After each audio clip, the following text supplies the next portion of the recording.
2024 के किले को फतह करने के लिए बीजेपी हर दांव चल रही है। खासकर यूपी में हर मोर्चे पर भारतीय जनता पार्टी रणनीति बनाने में कोई कसर नहीं छोड़ रही। भारतीय जनता पार्टी भी ये जानती है कि यूपी को अगर साध लिया तो सब कुछ सध जाएगा, यानी यूपी अगर जीत लिया तो 2024 का किला पार हो जाएगा। इसी रणनीति में बीजेपी ने अपने पुराने एनडीए के सहयोगियों को बुलाना शुरू कर दिया है और इसकी शुरुआत की है सुभाषपा के मुखिया ओम प्रकाश राजभर से। ओम प्रकाश राजभर की एनडीए में एक बार फिर से जोरदार एंट्री हुई, जिसके बाद अब सवाल यह भी उठ रहा है कि क्या पुराने दोस्तों की एक बार फिर से एनडीए में भारतीय जनता पार्टी वापसी कराएगी,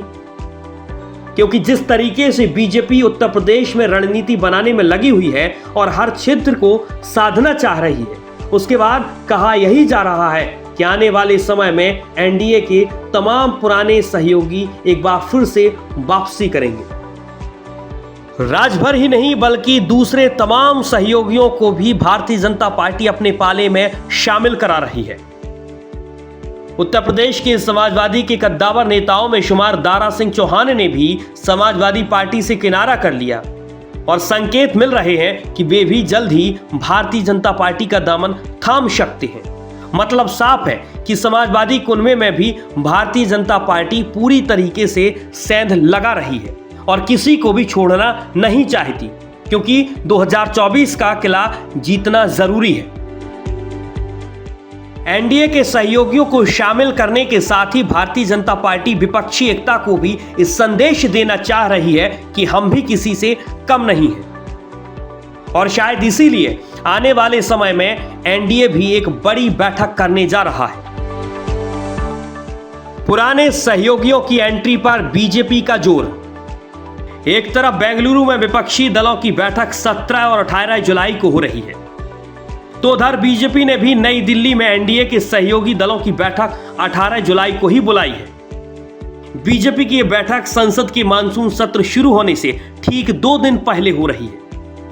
और ये कहा जा रहा है कि इस बैठक में सदन में सहयोगी दलों के बीच समन्वय की रणनीति पर विचार करने के लिए बुलाई गई है।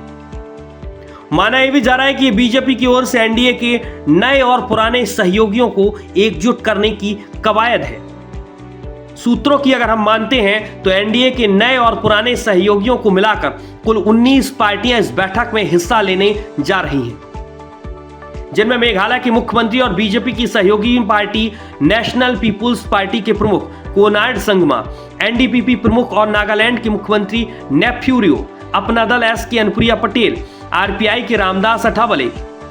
शिवसेना प्रमुख एकनाथ शिंदे, एनसीपी के एक गुट के नेता अजीत पवार, जनसेना पार्टी के पवन कल्याण भी इसमें शामिल होंगे। तो उधर हिंदुस्तानी आवाम मोर्चा की जीतन राम मांझी और लोक जनशक्ति पार्टी यानी कि रामविलास पासवान के प्रमुख पार्टी के चिराग पासवान ने इस बैठक में शामिल होने की मंजूरी दे दी है।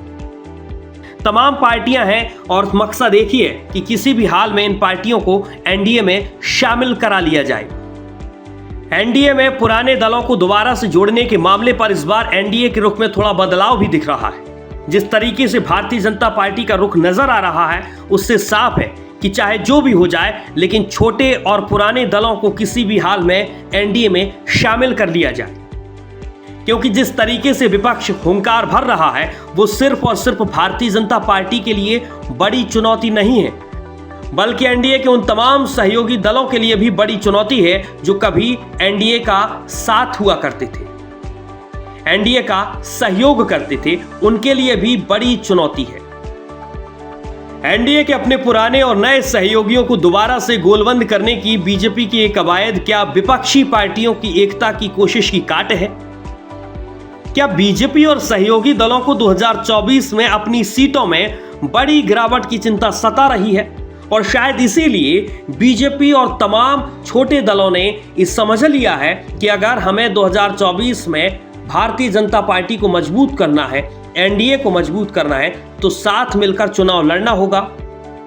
और इसकी कवायद भी प्रधानमंत्री नरेंद्र मोदी और अमित शाह ने इस तरीके से कर दी है कि राजभर भी हमारे, दारा सिंह चौहान भी हमारे और पुराने सहयोगी भी हमारे।